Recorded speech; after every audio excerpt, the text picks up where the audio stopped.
केकाई के वक्फे के बाद जम्मू कश्मीर असेंबली का पहला असेंबली इजलास आज से शुरू।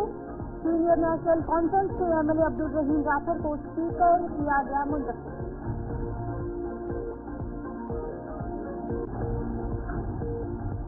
वही जबान पर ने असेंबली में आर्टिकल 370 की बहाली की तहरीक की पेश। बीजेपी के अरकान असेंबली में किया हंगामा।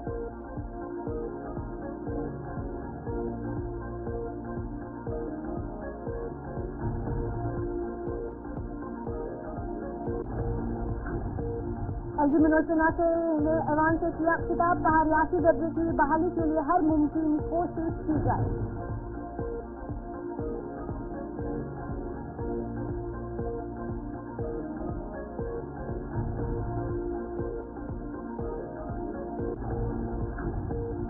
नेशनल कॉन्फ्रेंस के सदर डॉक्टर फारूक अब्दुल्ला ने एचएमएचएस अस्पताल का किया दौरा। ग्रेनेड हमले में जख्मी शहरियों की इमदाद।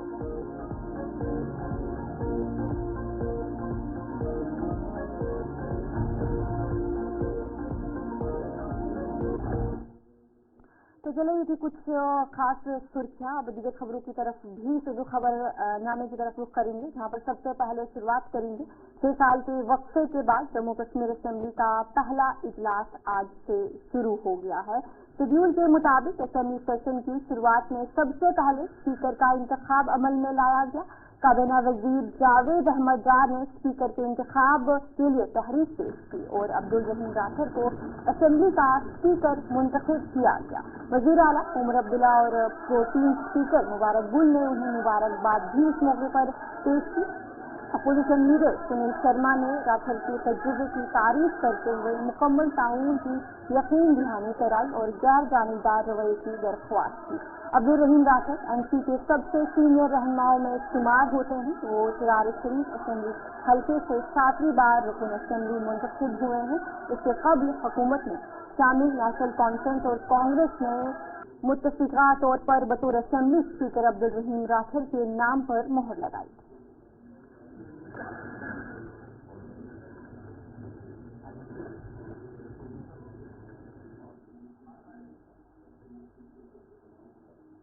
जम्मू कश्मीर की कानून साज असेंबली के पहले ही इजलास में आज हंगामा देखने को मिला और ये हंगामा तब शुरू हुआ जब पीडीपी के पुलवामा के रुकन असेंबली वहीदुर रहमान पर्रे ने जम्मू कश्मीर में दफा 370 की बहाली का मुतालबा करने वाली एक करारदाद पेश की। पर्रा ने कहा कि उनकी पार्टी ने आर्टिकल 370 की बहाली के लिए करारदाद पेश किया है, जिसे ऐवान में बहस के लिए रखा जाए। उनकी तजवीज आते ही ऐवान में हंगामा शुरू हो गया। बीजेपी के एमएलएज ने स्पीकर के इस फौरी तौर पर बर्खास्त करने का मुतालबा किया। स्पीकर ने कई बार बीजेपी के अराकीन को खामोश होने की तलकीन की, लेकिन वो शोरगुल मचाते रहे, जिसके बाद असेंबली की कार्रवाई को 10 मिनट के लिए मुलतवी कर दिया गया। उधर वहीदुर रहमान पर्रे ने मीडिया से बात करते हुए बताया कि जम्मू कश्मीर के लोग 5 अगस्त 2019 के फैसले से खुश नहीं है। उन्होंने उम्मीद जाहिर की कि नेशनल कॉन्फ्रेंस भी इस करारदाद की हिमायत करेगी। हमने पीडीपी के 3 मेंबरों ने रेजोल्यूशन सबमिट किया कि 5 अगस्त 2019 को जो फैसला हुआ वो कश्मीर की आवाम के हक में नहीं था और उमर साहब ने खुद कहा लोग खुश नहीं हैं। तो वही बात हमने लिख के रेजोल्यूशन में लाई। We expected they will support us. We are surprised कि एनसी के लीडर हाउस लीडर भी है और उन्होंने हमारे रेजोल्यूशन के खिलाफ खुद बोला।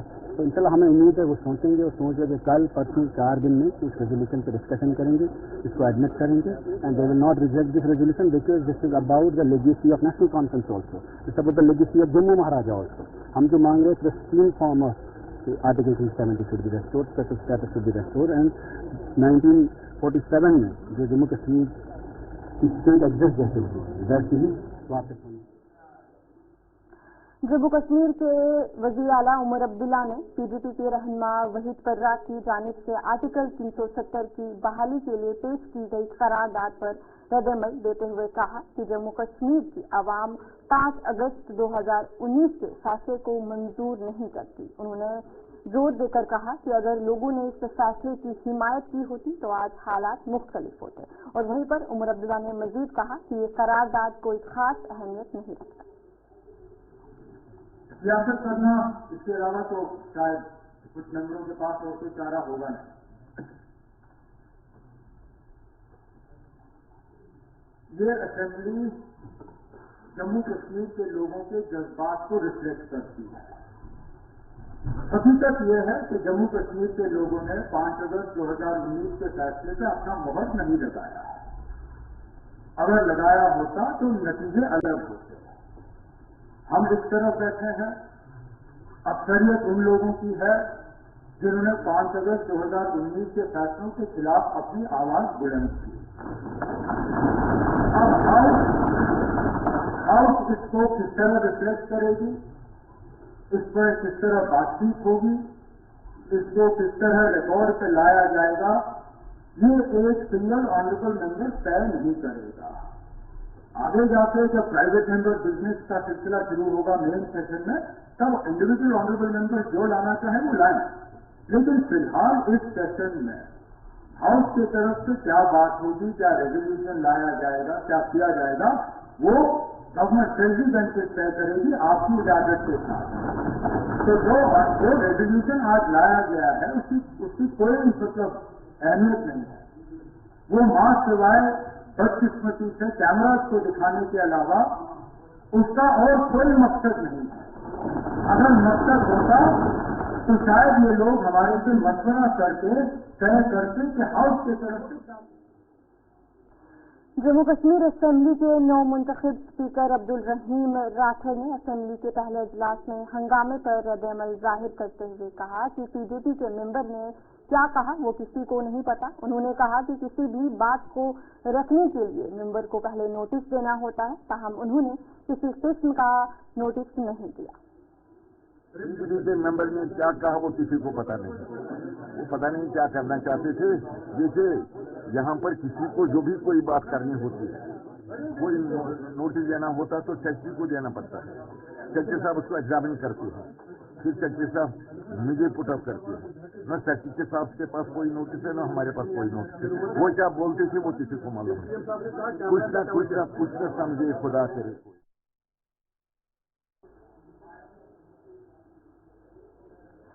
Leader of opposition Sunil Sharma ने आज असेंबली में हंगामे की मजम्मत करते हुए कहा कि ये बदकिस्मती की बात है कि आज ऐसा हंगामा हुआ।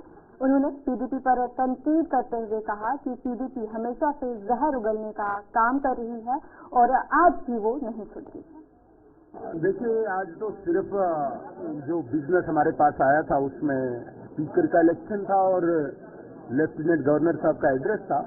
बड़ी बदकिस्मती है, कुछ मेंबर्स मुझे लगता है जो अभी फर्स्ट टाइम इलेक्ट होके आए उनका फर्स्ट दिन था, फर्स्ट मिनट था और फर्स्ट सेकंड था, और जो मर्यादा होती है सदन की उसको उन्होंने लांगा। इसलिए भाजपा ने उसको अपोज किया, रिजेक्ट किया। बड़ी बदकिस्मती है। पीडीपी जो पहले सेकंड में ही जहर उगलती है, आज उसका परिचय उन्होंने सदन में भी दिया। मुझे बड़ा अफसोस है कि अभी भी वो सुधरे नहीं। कम से कम इस चुनाव के बाद उनको अपनी तस्वीर जो सामने आई है उससे सुधरना चाहिए और ऐसी हरकत। जम्मू कश्मीर असेंबली के रुकन शगुन परिहार ने कहा कि पीडीपी हमेशा से जहर उगलने का काम करती आ रही है और वो आज भी अवाम को गुमराह कर रही है। उन्होंने मजीद कहा कि सबको लोगों के मसाइल का हल तलाश करना चाहिए, न कि लोगों को गुमराह। जी, मैं यही कहना चाहूंगी, पीडीपी जो पहले से जहर उगलती आई थी वही जहर उगलने का प्रदर्शन आज भी असेंबली में उन्होंने किया। उसी तरह से जिस तरह से वो पहले जनता को गुमराह करते थे, आज भी उन्होंने हमारे अवाम को गुमराह करने की कोशिश की। लेकिन हमने उनकी कड़े शब्दों में निंदा की और मैं यही कहूंगी, हमें जम्मू कश्मीर की अवाम के भले के बारे में सोचना चाहिए। जम्मू कश्मीर के मसलों को लेकर आगे बढ़ना चाहिए, चाहे वो सड़क का मसला हो, चाहे पानी का मसला हो, चाहे बिजली का मसला हो, चाहे स्कूल कॉलेज का मसला हो। हमें उन मसलों को लेकर काम करना चाहिए, ना कि जनता को गुमराह करने की कोशिश करें। तो चलिए, ये खास उर्दू खबरनामा जारी रहेगा। क्या लेकिन छोटे से ब्रेक के लिए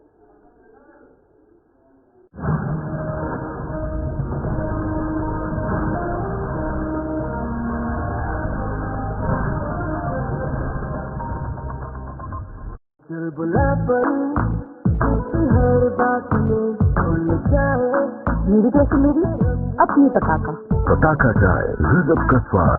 क्या मजिस्ट्रेट साहब का घर यही है? नहीं, वो सामने वाली गली में रहते हैं। सॉरी अरे भाई इंस्पेक्टर है। अरे भाई मोड़ पे चौथा घर है सर। हेलो, इधर कमिश्नर साहब का है? नहीं, आगे राइट में। टाटा ग्रुप को भी ड्यूरासाइन लूटिंग का कुछ अलग ही धार है। इसकी international technology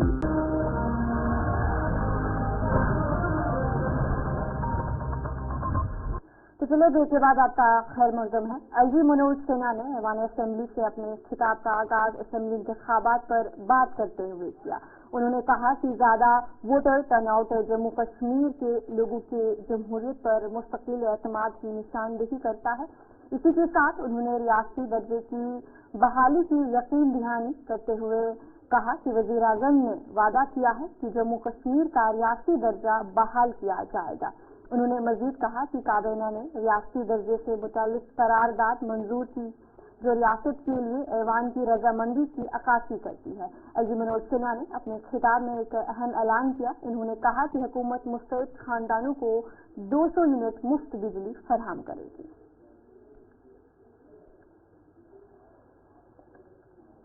Council of Ministers of Jammu and Kashmir has recently passed a unanimous resolution calling for the immediate restoration of statehood. This resolution reflects the collective will of the elected representatives, echoing the aspirations of the people for the reinstatement of full democratic governance. My government will make all efforts for restoration of full statehood and constitutional guarantees available to the state. It would be disappears of the profession of the faith reposed by the people of Jammu and Kashmir in our democratic institutions. In the meantime, I urge all stakeholders to work together as one team and extend full support to my government in fulfilling the hopes and aspirations of the people. My government is fully committed to implementing the promises made to the people for further political empowerment and for creating an enabling environment for employment, sustainable development, social inclusiveness, and expansion of the economy for enhancing the overall quality of life. It will work relentlessly on the three principles of economy, policy, and ethics that will shape our future. We commit ourselves to this balance for a better and brighter future for all. Jammu and Kashmir is growing at an annual growth rate of around 7%. My government is committed to get put to this trajectory of growth and create more avenues of employment through policy interventions and infrastructure development. National conference के सदर doctor Farooq Abdullah ने SMHS अस्पताल का दौरा किया और बम हमले में जख्मी अफराद की खैरियत दराफ्त की। अस्पताल पहुंचने पर उन्होंने जख्मियों से मुलाकात की और उनकी सेहत के बारे में मालूमात हासिल की। इस मौके पर उन्होंने जख्मियों के बेहतर इलाज की अहमियत पर भी जोर दिया। बता दें कि गुज़िश्ता रोज श्रीनगर के संडे मार्केट में बम धमाके के नतीजे में 12 शहरी जख्मी हुए, जिनमें 2 ख्वातीन भी शामिल थी।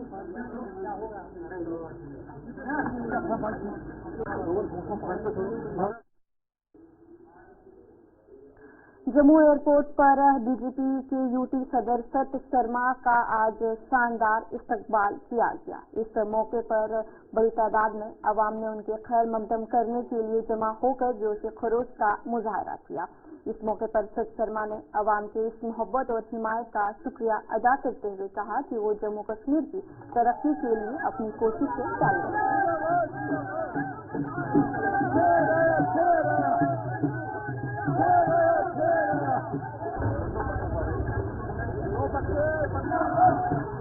हजारों की संख्या में लोग और गाड़ियां ये अपने आप में बताती है भारतीय जनता पार्टी के प्रति लोगों के मन में प्यार है। और मैं राष्ट्रीय नेतृत्व का माननीय JP नड्डा जी का बहुत आभार प्रकट करना चाहता हूँ कि मुझे पार्टी की सेवा करने का पुनः जो है वो मौका मिला है। इन शब्दों के साथ मैं सारी की सारी जनता का, पार्टी के कार्यकर्ताओं का आभार प्रकट करना चाहता हूँ जो आज भारी संख्या में मुझे रिसीव करने के लिए यहाँ पर आए। दिवाली के बाद आज दिवाली है भारतीय जनता पार्टी की। माननीय भरत शर्मा जी जो पहले भी हमारे अध्यक्ष रह चुके हैं और दोबारा से हमें मनोनीत किया गया है, पूरा जम्मू कश्मीर और पूरा भाजपा परिवार उनका तहे दिल से स्वागत करता है और आने वाले समय में भारतीय जनता पार्टी जम्मू कश्मीर में कैसे मजबूत हो, हर कार्यकर्ता उनके साथ कंधे से कंधा मिला के काम करेगा ताकि आने वाले समय में भारतीय जनता पार्टी जम्मू में संकट और मजबूत हो सके। आज आपने देखा होगा कल ही जैसे ही सोशल मीडिया में आदरणीय भरत शर्मा जी दोबारा से, जिनको हम लोगों ने, और कार्यकर्ता की अगर बात करूं तो उत्साह आपके सामने है। जैसे ही राष्ट्रीय अध्यक्ष श्री जेपी नड्डा जी ने उनका एक आर्डर निकाला जिसमें भरत शर्मा जी को जम्मू कश्मीर का प्रेसिडेंट अध्यक्ष निर्वाचित किया गया, वो श्रीनगर में थे और आज वो जम्मू पहुंचे हैं और उनके स्वागत के लिए आपने देखा हुआ है कि आज कार्यकर्ता पूरे जोश के साथ है। भारतीय जनता पार्टी एक ऐसी पार्टी है जहां पे परिवार के थ्रू नहीं, कार्यकर्ता के थ्रू ही जो है वो कार्य किए जाते हैं।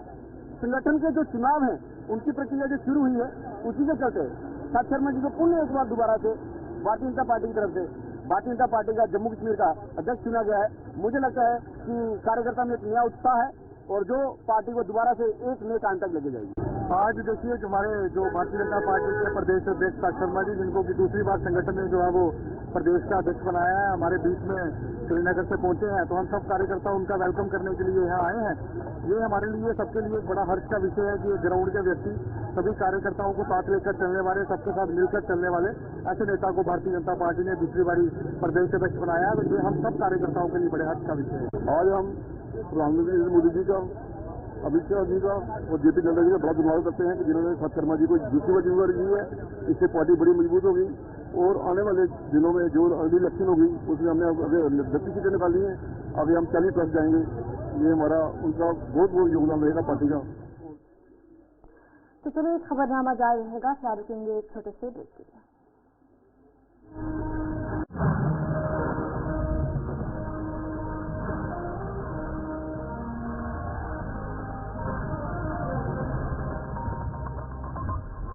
बुला पड़ी किसी हर बात में भूल जाए मेरी जैसी मेरी अपनी पताका चाय, गजब का स्वाद, कश्मीर। एक नाम, एक एहसास, जिसकी पहचान दिखती है पश्मीना के धागों की बारीकी में, मेहमान नवाजी जायके में, मौसीकी की कशिश में और हर घर की हर दीवार में, जो बने हैं खैबर सीमेंट और कश्मीर के हर जर्रे की तरह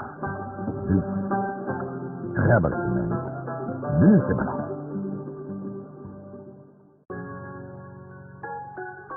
मम्मी की खुशी, दादी की गुड़िया, दिल में बसी सबके एक घर की बतिया, हर घर के हर दिल में बसा अमूल ताजा हमेशा प्रेम।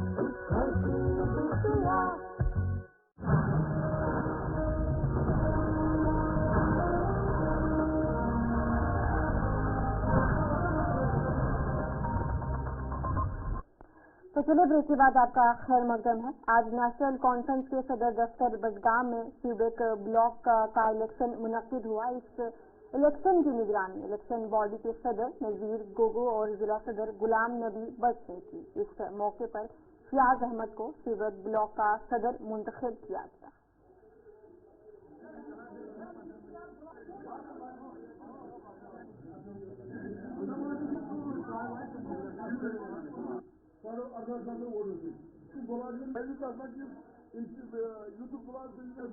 आपको पता है कि जो हमारा यहाँ इंचार्ज ब्लॉक प्रेसिडेंट था वो ज्यादा शोर आज बीमार रहता है, लिहाजा हमने मुनासिब समझा। बहुत काम है लोगों में, इलेक्शन भी आ रहा है नए सिरे से, चाहे वो असेंबली इलेक्शन होगा या बाकी इलेक्शन होंगे।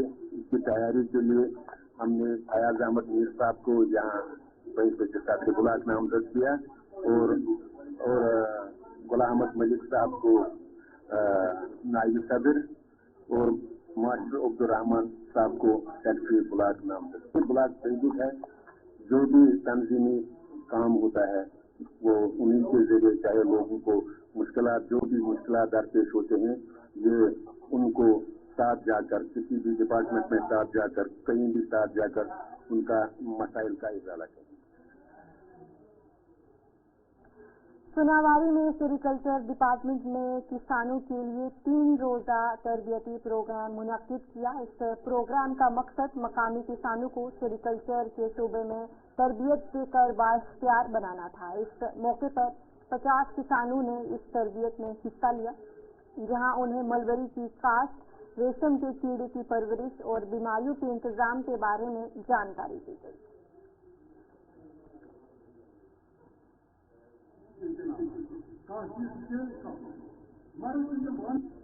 ये आज एक होलिस्टिक एग्रीकल्चर डेवलपमेंट प्रोग्राम के तहत हमने ISDP सोनावाली में एक स्किल डेवलपमेंट ट्रेनिंग प्रोग्राम का इनेकाद किया है, जिसमें 50 फार्मर्स पार्टिसिपेट कर रहे हैं रिगार्डिंग स्किल डेवलपमेंट। हमने जो है सेंट्रल ट्रेड बोर्ड के सीनियर साइंटिस्ट और अपने डिपार्टमेंट के टेक्निकल ऑफिसर्स को भी बुलाया है और लेक्चर्स देने के लिए, आपने देखा भी होगा।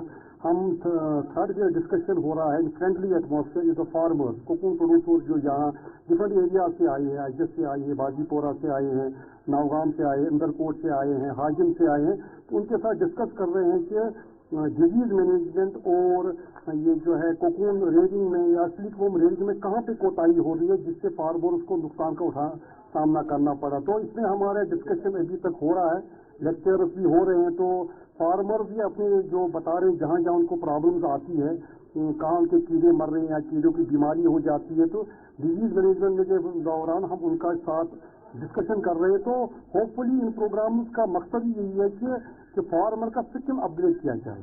और इस जो ISDP सोनावाली है, ये प्रोडक्टिव जोन है डिस्ट्रिक्ट बांदीपोरा का, तो यहाँ पे जो है कोकोन प्रोडक्शन बहुत अच्छी है और थोड़ा डिक्लाइन हुआ था ड्यू टू दिस डिजीज की वजह से। लेकिन HADP का मकसद ही है जो होलिस्टिक एग्रीकल्चर डेवलपमेंट प्रोग्राम की, इन प्रोग्रामों को मुनक्किद किया जाए और फार्मर्स को ट्रेन किया जाए, जहां वो इन डिजीज को कंट्रोल करने के लिए जो प्रिवेंटिव मेजर्स है उनको अपनाएं और उसके हिसाब से फिर आगे जो है उनको अप्लाई करें अपने घरों में, तो जिससे वजह से उनकी कोकोन प्रोडक्शन बढ़े और इनकी इनकम। चलो, इस खबरनामे में इतना ही। अभी के लिए मुझे दी इजाजत और आप बने रहे गुलिस्तान न्यूज़ के साथ।